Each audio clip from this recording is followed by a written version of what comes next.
His Excellency, Prime Minister Malcolm Turnbull, members of the media, Excellency, I am delighted to welcome you on your first ever visit to India.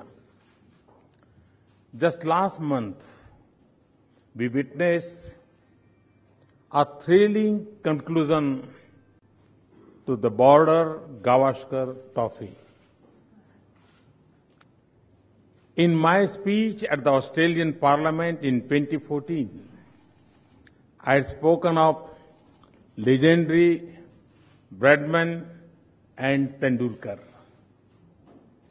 Today, Virat Kohli in India and Stephen Smith in Australia are shaping the young brigade of cricket.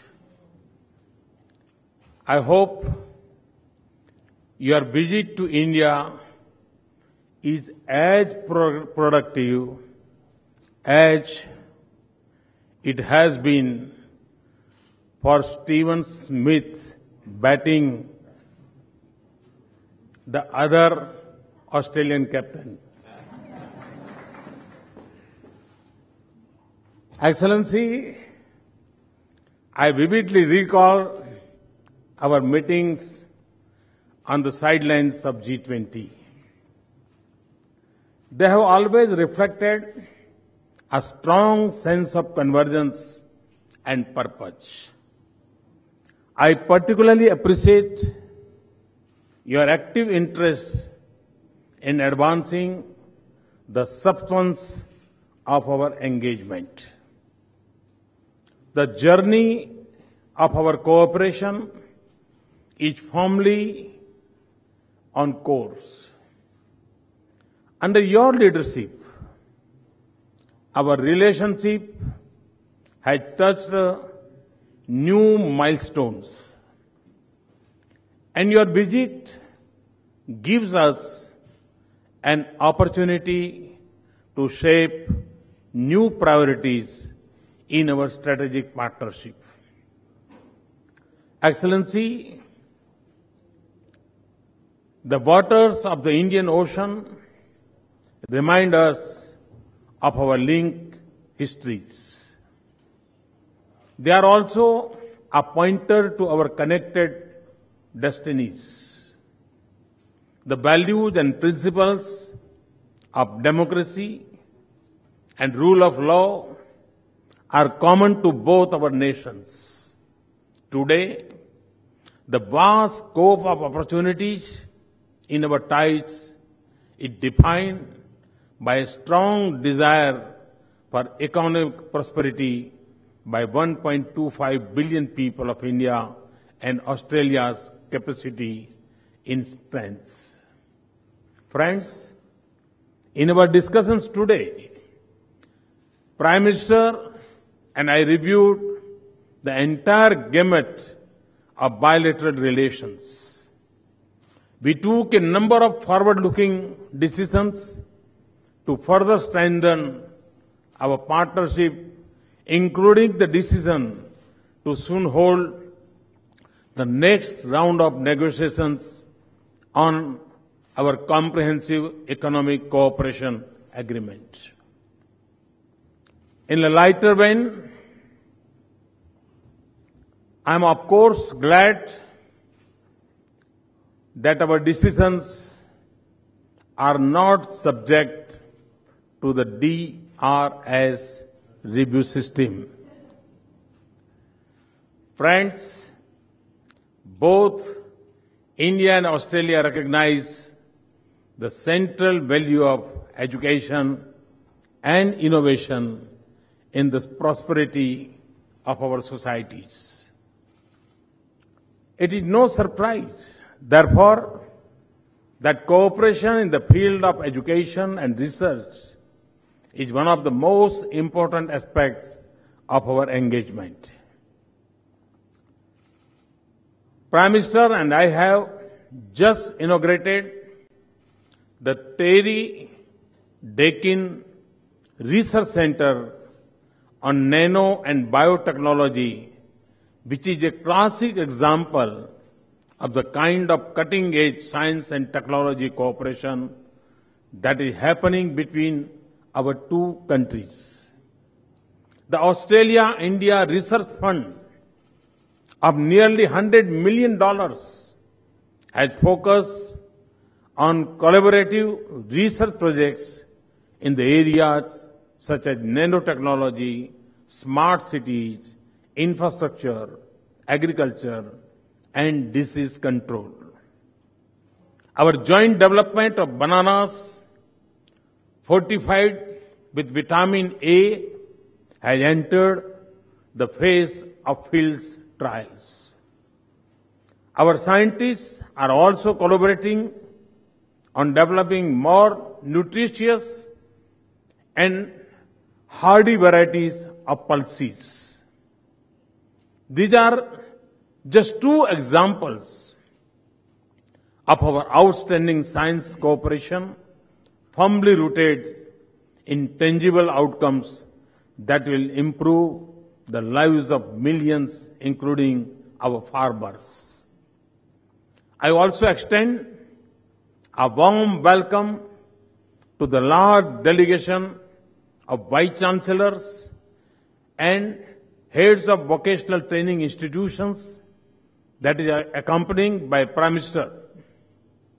A number of institution-to-institution tie-ups have been concluding during this visit.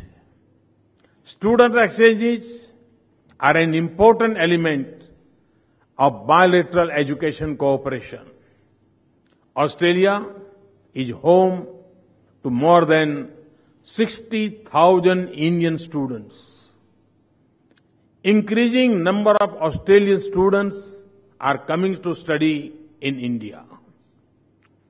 Responding to the aspirations of India's youth, building world-class institutions in India is the objective of my government. Prime Minister and I discussed ways by which Australian universities could connect and contribute to this goal. Friends, Prime Minister and I share a conviction that our economic growth and prosperity must be gentle on the environment. We are happy that our dialogue and cooperation in the other forms of energy, including renewable energy, is on the upswing. I would also like to thank Prime Minister for Australia's decision to join the International Solar Alliance. And with the passing of legislation in the Australian Parliament, with bipartisan support, Australia is now ready to export uranium to India. Friends, Prime Minister and I recognize that our future is deeply tied to peace and stability in the Indo-Pacific. We therefore agree on the need for a secure and rule-based Indo-Pacific. We are also aware that in this globalized world, challenges like terrorism and cybersecurity extend beyond the boundaries of our region and therefore require global strategy and solution indeed. Prime Minister's understanding and insight into regional and global issues brings a new dimension to our cooperation on matters that concern us both. Our cooperation in the areas of defense and security has reached new heights. Our maritime exercise and exchanges have been productive. Our bilateral mechanisms on counter-terrorism and transnational crimes are functioning well. I am particularly pleased that we have been able to conclude an MOU on security cooperation during this visit. We also agree that strong regional institutions are necessary for peace, prosperity, and sense of balance in our region. We would therefore actively work to cooperate more closely with members of the East Asia Summit and the Indian Ocean Rim countries to pursue our common interests. Friends, a major pillar of strength in our partnership is the connect between our societies. Australia is also home to nearly 500,000 people of Indian origin. Their prosperity and vibrant culture enrich our partnership. A very successful festival of India called Confluence was held in many cities of Australia last year. I thank Prime Minister for all the help and support accorded to the festival by the Australian government. Excellency, India and Australia have made major strides in our bilateral relations in recent years. In months and years ahead, we only see promises and opportunities for our two nations. Our strong and vibrant strategic partnership is, of course, important for the security and well-being of our societies. But it is also a major factor for peace, stability, and security in our region. With these words, Excellency, let me welcome you once again to India and wish you a fruitful and productive stay. Thank you. Thank you very much.